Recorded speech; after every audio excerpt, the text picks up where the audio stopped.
Lagi-lagi terjadi pelarangan ibadah dan hal ini terjadi di Balaraja Tangerang. Entah apa sebabnya belum diketahui, tapi yang pasti pemilik rumah yang selalu mengadakan ibadah diminta untuk memberikan keputusan dan pernyataan bahwa tidak akan mengulangi dan melakukan ibadah di rumahnya lagi. Dan di depan tokoh-tokoh masyarakat di sana, hal ini disampaikan dan telah dituliskan. Seperti apa laporannya? Kita saksikan berikut ini.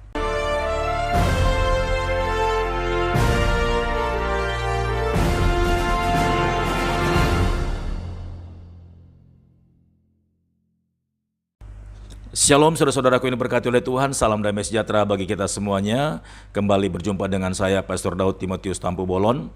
Tentunya di channel God Ministry, channel kesayangan kita bersama. Terima kasih banyak buat kesediaan saudara untuk mengklik video ini. Karena dengan mengklik video ini, saudara sudah turut ikut mendukung pelayanan Pastor Daud di media YouTube dan tentunya di channel God Ministry. Oke. Udah, Bu. Menyatakan bahwa mulai hari ini tidak akan mengadakan ibadah atau kebaktian lagi. Menyatakan bahwa mulai hari ini tidak akan mengadakan ibadah atau kebaktian lagi di rumah saya tinggal.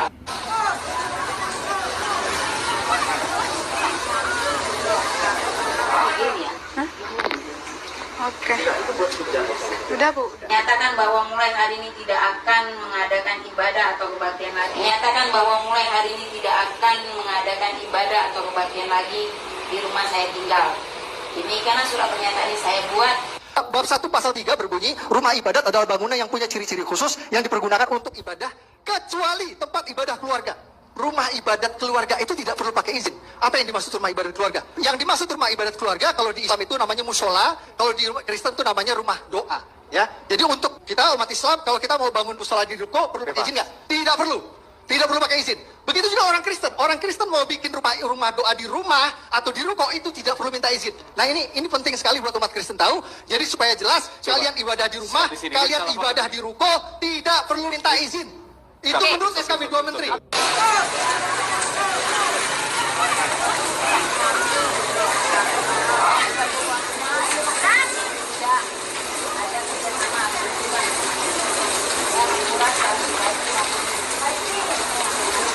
Lagi-lagi pelarangan beribadah di dalam rumah.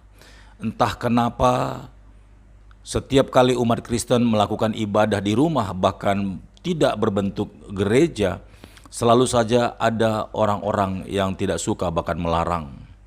Padahal menurut peraturan pemerintah SKB 2 Menteri bahwa rumah boleh digunakan untuk ibadah selama itu tidak resmi menjadi sebuah gereja.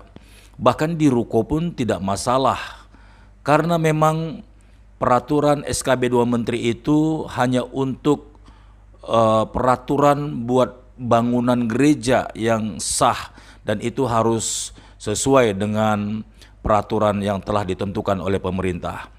Tetapi ini sebenarnya tidak perlu surat izin ataupun seperti yang dituntut oleh orang-orang yang ada di sekitarnya.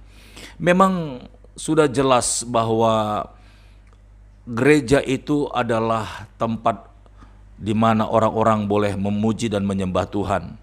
Dan saya pastikan orang-orang yang tidak menyukai, bahkan tidak senang kalau ada anak-anak Tuhan, khususnya umat Kristen beribadah, sekalipun di rumah itu sudah dilarang, saya yakin bahwa orang itu adalah dipengaruhi oleh roh jahat dan setan.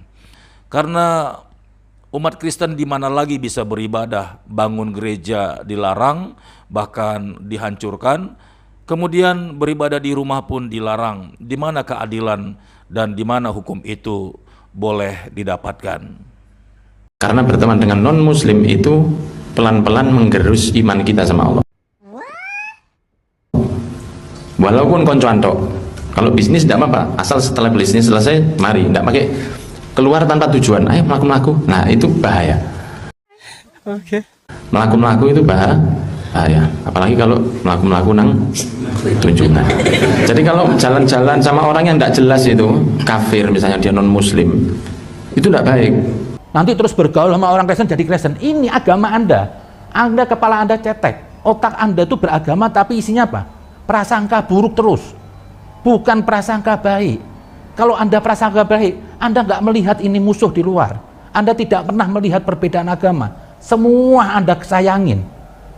Dan apabila kalau ada orang lain punya kebenaran, apa salahnya kita terima kebenaran?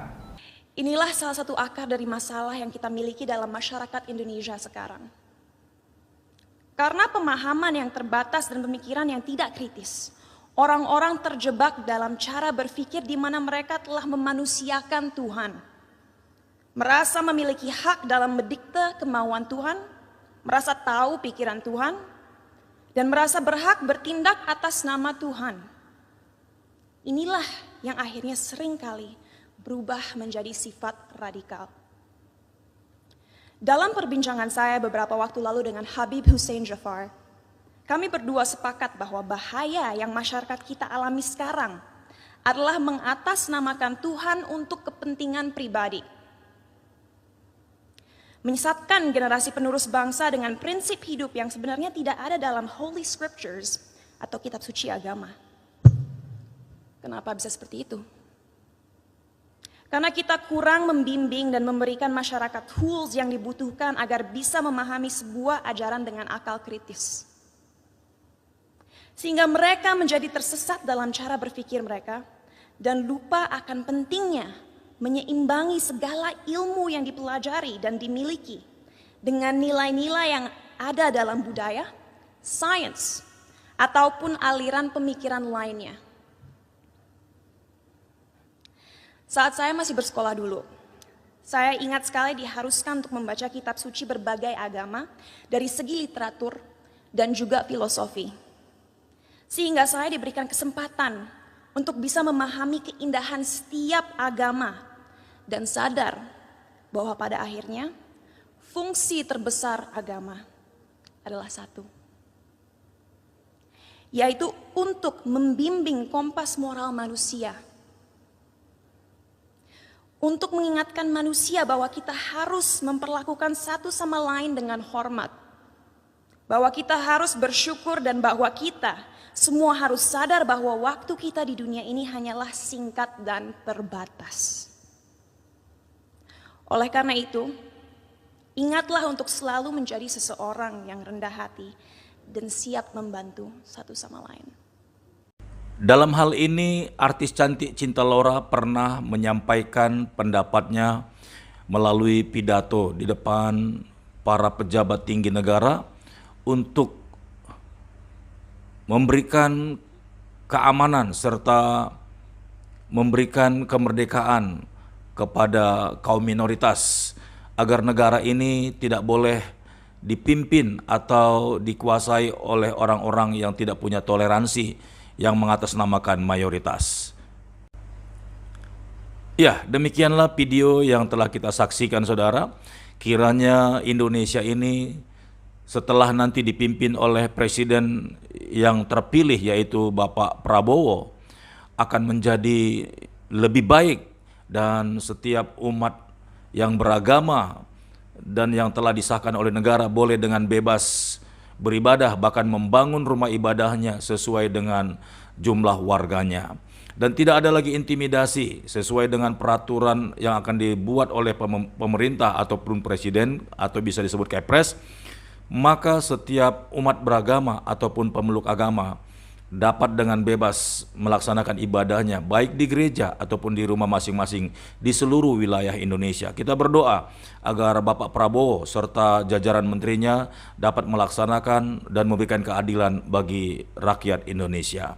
Baik saudara-saudaraku yang diberkati oleh Tuhan, sampai di sini video yang Pastor Daud upload. Kiranya video ini boleh menjadi berkat bagi kita semuanya. Tuhan Yesus memberkati. Shalom.